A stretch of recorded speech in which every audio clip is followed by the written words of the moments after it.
नमस्कार दोस्तों, एक बार फिर से क्वेश्चन डिस्कशन के एक और नए वीडियो में आपका स्वागत है। अगर आप लोग पिछला वीडियो नहीं देखे हैं तो जाके देखिए, पार्ट वाइज करके डाला हुआ है। अगर आपको वीडियो अच्छा लगता है तो लाइक कर दीजिएगा, सब्सक्राइब कर दीजिएगा, दोस्तों के साथ शेयर कर दीजिएगा। तो चलिए शुरू हो जाइए। क्वेश्चन निम्नलिखित में से उच्चतम संयोजकता वाले तत्व का चयन कीजिए। कह रहे कि उच्चतम संयोजकता वाले तत्व का चयन कीजिए। पहला ऑप्शन है नाइट्रोजन, नाइट्रोजन। बी ऑप्शन है एल्यूमिनियम और सी ऑप्शन है लिथियम और डी ऑप्शन है कैल्शियम। तो याद कीजिए, जब हम आपको पिछले वीडियो में बताए थे कि संयोजकता निकालना है तो सबसे पहले आपको बाह्यतम कक्षा के इलेक्ट्रॉन देखना है कि कितना इलेक्ट्रॉन है, यानी बाह्यतम कक्षा के इलेक्ट्रॉन बताए थे। बाह्यतम कक्षा के इलेक्ट्रॉन, बाह्यतम कक्षा का इलेक्ट्रॉन या इसी को कहा जाता है संयोजी इलेक्ट्रॉन। संयोजी इलेक्ट्रॉन अगर 1 2 3 हो, यानी बाह्यतम कक्षा के इलेक्ट्रॉन या इसी को कहा जाता है संयोजी इलेक्ट्रॉन, अगर 1 2 3 हो तो संयोजकता जो होता है, संयोजकता जो होता है बराबर होता है संयोजी इलेक्ट्रॉन के, संयोजी इलेक्ट्रॉन के, संयोजी इलेक्ट्रॉन के। यानी अगर संयोजी इलेक्ट्रॉन 1 होगा, संयोजी इलेक्ट्रॉन 1 होगा तो संयोजकता 1 होगा, संयोजी इलेक्ट्रॉन 2 होगा तो संयोजकता 2 होगा, संयोजी इलेक्ट्रॉन 3 होगा तो संयोजकता 3 होगा। अगर बाह्यतम कक्षा का इलेक्ट्रॉन या संयोजी इलेक्ट्रॉन, संयोजी इलेक्ट्रॉन या बाह्यतम कक्षा का इलेक्ट्रॉन, बाह्यतम कक्षा का इलेक्ट्रॉन 5 4 5 6 7 और 8 हो तो संयोजकता बराबर होता है, संयोजकता बराबर होता है 8 माइनस संयोजी इलेक्ट्रॉन, 8 माइनस संयोजी इलेक्ट्रॉन। यानी बाह्यतम कक्षा के इलेक्ट्रॉन अगर 4 5 6 7 8 हो तो संयोजकता बराबर होता है 8 माइनस संयोजी इलेक्ट्रॉन। अगर बाह्यतम कक्षा का इलेक्ट्रॉन 4 होगा तो संयोजकता 8 माइनस 4 कितना होगा, 4। अगर बाह्यतम कक्षा का इलेक्ट्रॉन 5 होगा तो संयोजकता 8 माइनस 5 3 होगा। अगर बाह्यतम कक्षा का इलेक्ट्रॉन 6 होगा तो संयोजकता 8 माइनस 6 कितना होगा, 2। अगर 7 होगा तो 8 माइनस 7 1 और 8 होगा तो 8 माइनस 8 कितना, 0। तो देखिए नाइट्रोजन की बात करें तो इसके बाह्यतम कक्षा में होता है 5 इलेक्ट्रॉन। अब बाह्यतम कक्षा का इलेक्ट्रॉन कैसे पता चलेगा, तो इसका आप इलेक्ट्रॉनिक विन्यास निकाल कर देखिएगा तो इसके बाह्यतम कक्षा में इलेक्ट्रॉन 5 होता है। एल्यूमिनियम की बात करें तो इसके बाह्यतम कक्षा में इलेक्ट्रॉन होता है 3, लिथियम के बाह्यतम कक्षा में 2 होता है और कैल्शियम के बाह्यतम कक्षा में 2 होता है। अब देखिए संयोजकता की बात करें तो नाइट्रोजन का संयोजकता कितना होगा, इसकी संयोजकता की बात करें तो बाह्यतम कक्षा में इलेक्ट्रॉन 5 है, तो 5 है तो संयोजकता क्या होगा, 8 माइनस संयोजी इलेक्ट्रॉन, 8 माइनस 5 कितना होगा, 8 माइनस 5 कितना, 3, यानी संयोजकता कितना होगा, 3। अब एल्यूमिनियम के बाह्यतम कक्षा में 3 है तो अगर बाह्यतम कक्षा में इलेक्ट्रॉन 3 होगा तो संयोजकता बराबर होता है संयोजी इलेक्ट्रॉन की, यानी संयोजी इलेक्ट्रॉन 3 है तो संयोजकता भी कितना होगा, 3। तो यहाँ संयोजकता कितना होगा, 3। यहाँ संयोजकता कितना होगा, यहाँ संयोजकता बाह्यतम कक्षा में 2 है तो संयोजी इलेक्ट्रॉन बराबर होगा संयोजकता के, तो 2 होगा। यहाँ कितना होगा संयोजकता, 2। बाह्यतम कक्षा में इलेक्ट्रॉन 2 है तो यहाँ भी संयोजकता कितना होगा, 2। अब देखिए पूछ रहा था उच्चतम संयोजकता वाले तत्व, तो देखिए उच्चतम संयोजकता वाले तत्व पूछ रहा है, यहाँ 2 है, यहाँ भी 2 है, यहाँ 3 और यहाँ 3 है तो 2 वाला होगा नहीं। अब देखिए कि उच्चतम संयोजकता पूछ रहा था, यहाँ भी 3 है, यहाँ भी 3 है तो आंसर में दोनों होना चाहिए, लेकिन आंसर में दोनों दिया हुआ नहीं है। तो इसका आंसर मान लिया है पहले को, नाइट्रोजन का 3 है, इसका भी 3 है, लेकिन मान लिया इसका आंसर क्या, ऑप्शन ए। तो इसका आंसर क्या होगा, ऑप्शन ए। नेक्स्ट क्वेश्चन है कि कार्बन सिलिकॉन की तुलना में अधिक श्रृंखलन प्रवृत्ति प्रदर्शित करता है, निम्न में से कौन सा अभिकथन दिए गए कथन की सही व्याख्या करता है। तो देखिए कह रहा है कि कार्बन सिलिकॉन की तुलना में अधिक श्रृंखलन प्रवृत्ति प्रदर्शित करता है, यानी अधिक चेन बनाने की प्रवृत्ति प्रदर्शित करता है। तो निम्न में कौन सा अभिकथन दिए गए कथन की सही व्याख्या करता है। पहला ऑप्शन है सिलिकॉन की तुलना में कार्बन बड़े आकार के कारण, सिलिकॉन की तुलना में कह रहा है कार्बन बड़े आकार के कारण, नहीं, सिलिकॉन का आकार बड़ा होता है, सिलिकॉन का आकार बड़ा होता है और जो कार्बन का आकार होता है वो छोटा होता है, कार्बन का आकार छोटा होता है। अब देखिए कह रहा था कि सिलिकॉन की तुलना में कार्बन बड़े आकार के कारण कार्बन का आकार छोटा होता है, ये पहला ऑप्शन होगा नहीं। बी ऑप्शन है सिलिकॉन की तुलना में कार्बन छोटे आकार के कारण कार्बन कार्बन बंध सिलिकॉन सिलिकॉन बंध से दुर्बल होता है, छोटे आकार के कारण कार्बन कार्बन बंध जो होता है सिलिकॉन सिलिकॉन बंध से दुर्बल नहीं मजबूत होता है। छोटा होने के कारण ये मजबूत होता है, ये तो होगा नहीं। सी ऑप्शन है, सिलिकॉन की तुलना में कार्बन के छोटे आकार के कारण, ठीक है, सिलिकॉन की तुलना में कार्बन के छोटे आकार के कारण कार्बन कार्बन बंध सिलिकॉन सिलिकॉन बंध से प्रबल होता है, यानी कार्बन कार्बन बंध जो होता है ये छोटे होने के कारण प्रबल होता है। तो इसका आंसर क्या होगा? Option C. नेक्स्ट क्वेश्चन है कि आयनिक यौगिक में विद्युत चालकता के संबंध में इनमें से कौन सा कथन सत्य है? कह रहा है कि विद्युत चालकता के संबंध में कौन सा कथन सत्य है?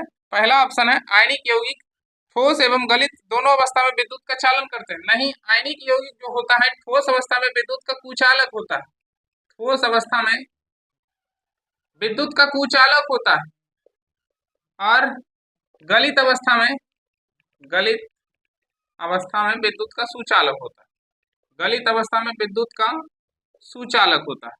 तो देखिए कह रहा था आयनिक यौगिक ठोस अवस्था में और गलित दोनों अवस्था में विद्युत का चालन करते हैं। नहीं, ठोस अवस्था में विद्युत का कुचालक या चालन नहीं करता है और गलित अवस्था में विद्युत का चालन करता है, तो ये होगा नहीं। बी ऑप्शन है, आयनिक यौगिक गलित अवस्था में विद्युत का चालन करता है, सही बात है, गलित अवस्था में विद्युत का सुचालक होता है यानी विद्युत का चालन करता है। और आगे कह रहा है कि ठोस अवस्था में नहीं करता, यानी ठोस अवस्था में नहीं करता, ये सही बात है। इसका आंसर क्या होगा? Option B. नेक्स्ट क्वेश्चन है कि निम्न में से किसमें सहसंयोजी बंध नहीं होंगे? पहला ऑप्शन है MgCl2 और बी ऑप्शन है अमोनिया NH3, सी ऑप्शन है मीथेन CH4 और डी ऑप्शन है ऑक्सीजन। तो देखिए सहसंयोजक बंध की बात करें तो सहसंयोजक बंध अधातु और अधातु के बीच बनता है, और आयनिक बंध जो होता है धातु और अधातु के बीच बनता है। अब देखिए पहला ऑप्शन है कि MgCl2, अब देखिए मैग्नीशियम धातु है, क्लोरीन अधातु है, तो धातु और अधातु के बीच जो बंध बनता है वो आयनिक बंध होता है। और हमसे पूछ रहा था कि कौन सा सहसंयोजी बंध नहीं बनेगा, तो इसमें कौन सा बंध बनेगा? आयनिक बंध बनेगा, इसलिए इसका आंसर क्या होगा? Option A. देखिए अधातु और अधातु के बीच बनता है सहसंयोजक बंध, तो इसमें क्या होगा? सहसंयोजक बंध। यहाँ भी अधातु और अधातु है, सहसंयोजक बंध। यहाँ भी क्या? अधातु अधातु, तो यहाँ भी सहसंयोजक बंध बनेगा। तो इस तीनों में सहसंयोजक बंध बनेगा, लेकिन इसमें आयनिक बंध बनेगा। तो पूछ रहा था कि इसमें सहसंयोजक बंध नहीं बनेगा, तो ऑप्शन ए में। नेक्स्ट क्वेश्चन है कि N2 के अणुओं में डैश होता है। पहला ऑप्शन है कि नाइट्रोजन के दो परमाणुओं के बीच आयनिक बंध होता है। अभी हम आपको बताए थे कि आयनिक बंध जो होता है धातु और अधातु के बीच बनता है। अब नाइट्रोजन और नाइट्रोजन के दो परमाणु दोनों अधातु है, यहाँ सहसंयोजी बंध बनेगा, तो वो आयनिक बंध होगा नहीं। बी ऑप्शन है कि नाइट्रोजन के दो परमाणुओं के बीच एकल बंध बनता है। नहीं, नाइट्रोजन के दो परमाणुओं के बीच ट्रिपल बॉन्ड बनता है, तो यह भी नहीं होगा। बी ऑप्शन है नाइट्रोजन के दो परमाणु के बीच दोहरा बंध बनता है, दोहरा नहीं तिहरा बंध बनता है। डी ऑप्शन है नाइट्रोजन के दो परमाणु के बीच तिहरा बंध बनता है, ये सही है। तो इसका आंसर क्या होगा? Option D. नेक्स्ट क्वेश्चन है कि निम्न में से किस यौगिक में केवल एक कार्बन कार्बन एकल आबंध होता है? तो कह रहा है कि एक कार्बन कार्बन एकल आबंध होता है, तो जिसमें दो कार्बन होगा उसमें कार्बन कार्बन के बीच एकल आबंध होगा। तो देखिए पहला ऑप्शन है ब्यूटेन, पहला ऑप्शन है ब्यूटेन। बी ऑप्शन है एथेन, सी ऑप्शन है प्रोपेन और डी ऑप्शन है पेंटेन। तो देखिए जिसमें दो कार्बन होगा कार्बन कार्बन के बीच एकल आबंध होगा। तो देखिए ब्यूटेन की बात करें तो ब्यूटेन का होता है C4H10। तो देखिए इसमें कार्बन 4 है, तो 1 2 3 और 4, सिर्फ कह रहा था कार्बन कार्बन के बीच एकल आबंध, तो दो कार्बन होगा उसमें ना एकल आबंध होगा, तो ये होगा नहीं। एथेन की बात करें तो इसका होता है C2H6। अब देखिए दो कार्बन है तो कार्बन कार्बन के बीच एकल आबंध होगा, तो इसका आंसर क्या होगा? Option B. अब देखिए प्रोपेन की बात करें तो होता है C3H8 और पेंटेन की बात करें तो C5H12, ये दोनों भी नहीं होगा और ऑप्शन ए भी नहीं होगा। इसका आंसर क्या होगा? Option B. नेक्स्ट क्वेश्चन है कि इनमें से कौन से आबंध हाइड्रोकार्बन के कार्बन कार्बन परमाणु के बीच बनते हैं? तो देखिए हाइड्रोकार्बन की बात करें तो हाइड्रोकार्बन का मतलब होता है जिसमें हाइड्रोजन और कार्बन हो उसे हाइड्रोकार्बन कहते हैं, और कह रहे हैं कि इनमें से कौन सा आबंध हाइड्रोकार्बन के कार्बन कार्बन परमाणु के बीच बनते हैं? तो देखिए कह रहे हैं कि कार्बन कार्बन परमाणु के बीच बनता है, तो दोनों अधातु है और अधातु के बीच जो बंध बनता है उसे कहा जाता है सहसंयोजी बंध, सहसंयोजी बंध। तो इसका आंसर क्या होगा? सहसंयोजी बंध। तो देखिए पहला ऑप्शन है हाइड्रोजन बंध। तो हाइड्रोजन बंध 3 परमाणु के साथ बनता है, FON, फ्लोरीन, ऑक्सीजन और नाइट्रोजन। तो हाइड्रोजन बंध 3 परमाणु के साथ बनता है, फ्लोरीन, ऑक्सीजन और नाइट्रोजन। तो ये होगा नहीं। बी ऑप्शन है आयनिक बंध। आयनिक बंध धातु और अधातु के बीच बनता है, तो यहाँ दोनों अधातु है, तो आयनिक बंध ये भी नहीं होगा। सी ऑप्शन है समन्वय सहसंयोजी बंध। तो देखिए समन्वय सहसंयोजी बंध की बात करें तो इसमें एक परमाणु द्वारा इलेक्ट्रॉन का जोड़ा किसी दूसरे परमाणु को दान किया जाता है, तो इस बॉन्ड को कहा जाता है समन्वय सहसंयोजी बंध। ये भी नहीं होगा। और डी ऑप्शन है सहसंयोजी बंध। तो इसका आंसर क्या होगा? Option D. नेक्स्ट क्वेश्चन है कि साइक्लोहेक्सेन में कार्बन कार्बन बंध और कार्बन हाइड्रोजन बंध होते हैं, इस प्रकार कुल डैश सहसंयोजी बंध होते हैं। तो देखिए साइक्लोहेक्सेन की बात करें तो इसका फार्मूला होता है C6H बार है। साइक्लोहेक्सेन का फार्मूला होता है C6H बार। और इसके स्ट्रक्चर की बात करें तो 6 कार्बन है, 1 2 3 4 5 6 कार्बन और हाइड्रोजन 12 है। तो प्रत्येक कार्बन पर 2 हाइड्रोजन होता है, यहाँ भी 2, यहाँ भी 2, यहाँ भी 2 होगा और इस पर भी 2,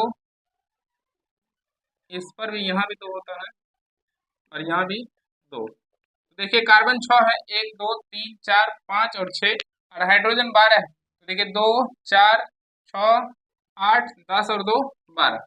तो देखिए पूछ रहा था कि साइक्लोहेक्सेन में कार्बन कार्बन बंध, कह रहा है कि कार्बन कार्बन बंध, उसके बाद कह रहा है कि कार्बन हाइड्रोजन बंध, कार्बन हाइड्रोजन बंध होते हैं और इस प्रकार कुल कितने, और इस प्रकार कह रहे हैं कि कुल कितने। तो देखिए कार्बन कार्बन बंध की बात करें तो देखिए 1 2 3 4 5 और कितना 6। तो कार्बन कार्बन बंध कितना 6। उसके बाद कह रहे हैं कि कार्बन हाइड्रोजन, और देखिए कार्बन हाइड्रोजन तो यहाँ कितना 1 और यहाँ कितना 2, एक कार्बन पर 2 बंध, तो ऐसा ऐसे 6 कार्बन है, तो कितना बंध होगा 12, यानी कार्बन हाइड्रोजन बंध कितना होगा 12। और कह रहे टोटल कितना, तो 6 और 12 कितना 18। तो इसका आंसर क्या होगा 6 12 18। तो देखिए पहला ऑप्शन है 4 8 12, नहीं 6 12 18। बी ऑप्शन है 6 12 18, 6 12 18। तो इसका आंसर क्या होगा ऑप्शन बी। नेक्स्ट क्वेश्चन है कि निम्नलिखित में कौन सा तत्व एक कार्बन परमाणु के साथ दोहरा बंधन और एकल बंधन दोनों बना सकते हैं। तो देखिए पहला ऑप्शन है ब्रोमीन, ब्रोमीन, बी ऑप्शन है फ्लोरीन और सी ऑप्शन है क्लोरीन और डी ऑप्शन है ऑक्सीजन। कह रहा था कि कार्बन के साथ एकल बंध और दोहरा बंध दोनों बना सकते हैं, तो इसका आंसर होगा oxygen, option D. Next question है कि आयनिक यौगिक के गुणधर्म के बारे में इनमें से कौन सा कथन गलत है, यानी कह रहा है कि आयनिक यौगिक का गुण नहीं है। पहला ऑप्शन है कि आयनिक यौगिक सामान्यतः भंगुर होते हैं और दाब आरोपित किए जाने पर उस टुकड़ों में टूट जाते हैं, ये सही बात है। अब देखिए बी ऑप्शन है आयनिक यौगिक के गलनांक और क्वथनांक उच्च होते हैं, ये भी सही बात है। और डी ऑप्शन है वैद्युत संयोजी यौगिक सामान्यतः जल में विलय होते हैं और पेट्रोल में अविलय होते हैं, ये भी सही बात है। डी ऑप्शन है कि धनात्मक और ऋणात्मक आयनों के बीच दुर्बल आकर्षण बल होने के वजह से आयनिक यौगिक ठोस होते हैं, नहीं धनात्मक और ऋणात्मक आयनों के बीच प्रबल आकर्षण बल होने के कारण मजबूत होता है, तो यही तो गलत है। कह रहा था कि दुर्बल, नहीं प्रबल होने के कारण मजबूत होता है, तो इसका आंसर होगा ऑप्शन डी। नेक्स्ट क्वेश्चन है इनमें से कौन सा किसी परमाणु की संयोजकता के निर्धारक में निर्णायक भूमिका निभाता है। तो देखिए हम आपको बताए थे कि संयोजकता निकालना है तो बाह्यतम कक्षा के इलेक्ट्रॉन पता करना है, यानी बाह्यतम कक्षा का इलेक्ट्रॉन पता करना है। बाह्यतम कक्षा का इलेक्ट्रॉन अगर कितना 1 2 3 होगा तो संयोजकता कितना होगा 1 2 3, संयोजकता भी क्या होगा 1 2 3। अगर बाह्यतम कक्षा का इलेक्ट्रॉन कितना होगा 4 5 6 7 और 8, तो संयोजकता क्या होगा, संयोजकता होगा 8 माइनस संयोजी इलेक्ट्रॉन, 8 माइनस क्या संयोजी इलेक्ट्रॉन या बाह्यतम कक्षा का इलेक्ट्रॉन, संयोजी इलेक्ट्रॉन या बाह्यतम कक्षा का इलेक्ट्रॉन। तो देखिए क्या कह रहा था कि इनमें से कौन सा किसी परमाणु की संयोजकता के निर्धारक में भूमिका निभाता है, कौन सा बाह्यतम कक्षा का इलेक्ट्रॉन। तो देखिए पहला ऑप्शन है सबसे आंतरिक कोश में इलेक्ट्रॉन की संख्या, नहीं सबसे बाहरी कोष में इलेक्ट्रॉन की संख्या यानी बाह्यतम कक्षा में इलेक्ट्रॉन की संख्या। बी ऑप्शन है एल कोष में, नहीं। सी ऑप्शन है बाह्यतम कोष में इलेक्ट्रॉन की संख्या। बाह्यतम कोष में इलेक्ट्रॉन की संख्या अगर आपको पता चल गया तो संयोजकता पता चल जाएगा। तो सबसे अधिक महत्वपूर्ण भूमिका निभाता है कौन सा? बाह्यतम कक्षा के इलेक्ट्रॉन संयोजकता निकालने में। इसका आंसर होगा ऑप्शन सी